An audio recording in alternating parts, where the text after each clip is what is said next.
A big welcome to my channel. আশা করি যে যেখানে আছেন সকলে খুব ভালো এবং সুস্থ আছেন। আরও একটা নতুন দিনের শুরু। যদিও আজকে বাইরে একদমই মেঘলা, তবুও আমাদের আজকে প্ল্যান হয়েছে আমরা একটা নতুন জায়গায় যাব। তো দেখতেই পাচ্ছেন সকাল সকাল একদম রেডি হয়ে গেছি। তো চলুন যাওয়া যাক, আপনারা সাথে থাকুন। পুরো মেঘলা, বৃষ্টিরও সম্ভাবনা আছে। তাতে কি, উইকেন্ডে কি আর বাড়িতে থাকতে ইচ্ছা করে? আর ওয়েদারটাও যাচ্ছে তেমন।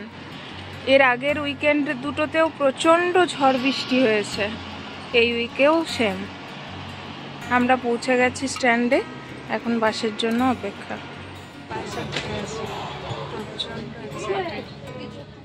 এখানকার বাসগুলিতে প্রত্যেকটা স্টপেজের নাম এইভাবে ডিসপ্লে হতে থাকে, আর প্রত্যেকটা সিটের সামনে থাকা স্টপ লেখা এই রেড বাটন, দেখুন এই বাটনটা টিপলেই ওখানে ডিসপ্লে হয় বাস স্টপিং। তো প্রপার স্টপেজের আগে, যেখানে নামবো তার আগে ওই স্টপ বাটনটা টিপে দিলে ড্রাইভার বুঝতে পারে আমরা সেখানে নামতে চাইছি।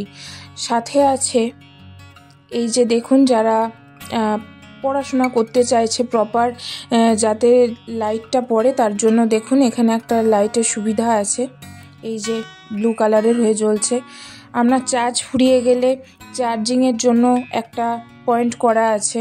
প্রত্যেকটা সিটের সামনে কিন্তু এই ফেসিলিটিগুলো থাকে।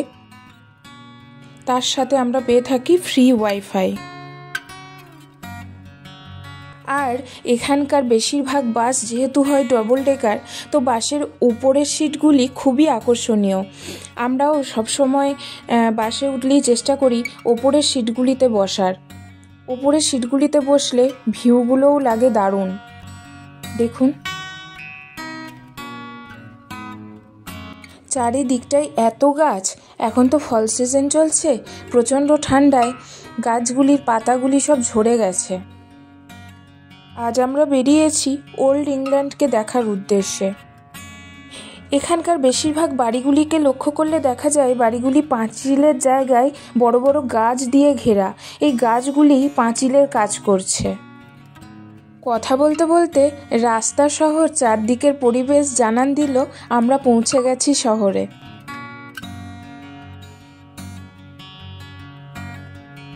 বাড়িগুলি একদম অন্য ধরনের। হলিউড সিনেমায় বা কোনো ওয়েব সিরিজে অনেকবারই এই ধরনের অলিগলি বাড়ি রাস্তাঘাট আমরা দেখতে পেয়েছি, আজ সেটা চোখের সামনে ধরা দিচ্ছে। কথায় কথায় আপনাদের বলতেই ভুলে গেছি এই শহরটির নাম। এই শহরটি হচ্ছে উইনচেস্টার। সাউথ ইংল্যান্ডের প্রায় 2000 বছরের পুরনো এই শহর। আমরা এখন যেখানে থাকি সাউথহ্যাম্পটন, সেখান থেকে বাসে এই 40 মিনিটস মতন ডিস্টেন্সে। এখানে আসার পর এই প্রথম আমাদের বাইরে কোথাও ঘুরতে আসা, আর তার সাথে চারিদিকটা দেখে মনটা যেন আনন্দে ভরে উঠছে। বাস থেকেই দেখা মিলল পাশের এই চার্চ, আর প্রত্যেকটা জায়গাকে দেখেই মনে হচ্ছে এটাই কি শুটিং স্পট। এই স্পটটাকেই কি সিনেমায় দেখেছিলাম।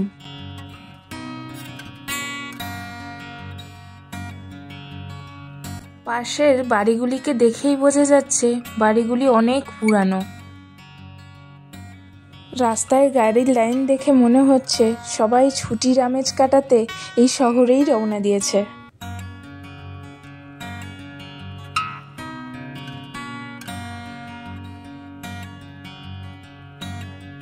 এই যে দূর থেকেই চোখে পড়েছে ক্রিসমাস লাইট। এখানে আসার পর এই নতুন ব্যাপারটি আমার ভীষণ ভালো লেগেছে। মানুষের ভিড়টা দেখুন, যা বলেছিলাম ঠিক তাই। কম বেশি উইনচেস্টারের নাম আপনারা সবাই শুনেছেন। লন্ডনের আগে ইংল্যান্ডের ক্যাপিটাল ছিল এই উইনচেস্টার।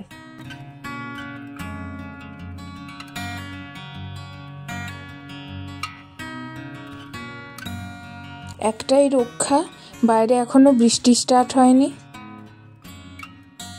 এই দিককার রাস্তা সহ বাড়ির প্যাটার্ন একদমই আলাদা।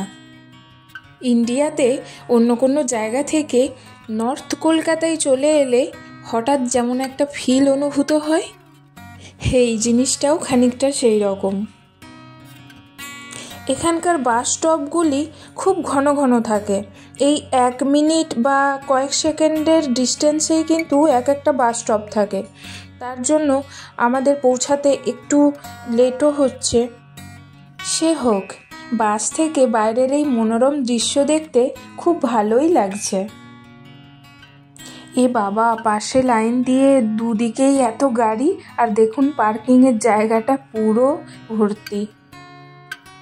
অবশেষে আমরা পৌঁছালাম। বাস থেকে নেমেই আমরা যে এই বড় বিল্ডিংটির দর্শন পেলাম, এটির নাম হচ্ছে গিল্ড হল। এই হলটিকে প্রাইভেট বা কর্পোরেটের কেউ ইভেন্টের জন্য বা মিটিংয়ের জন্য বুক করতে পারেন। প্রায় 1 লাখেরও বেশি মানুষ একসাথে এই হলটির মধ্যে কোনো অনুষ্ঠান করতে পারেন। সারাদিন আমরা আর কোথায় গেলাম, কি করলাম, পুরো ভিডিওটা দেখার জন্য চোখ রাখুন তিশাস নলেজ স্টেশনে। বাকি অংশ নিয়ে আসছি খুব তাড়াতাড়ি।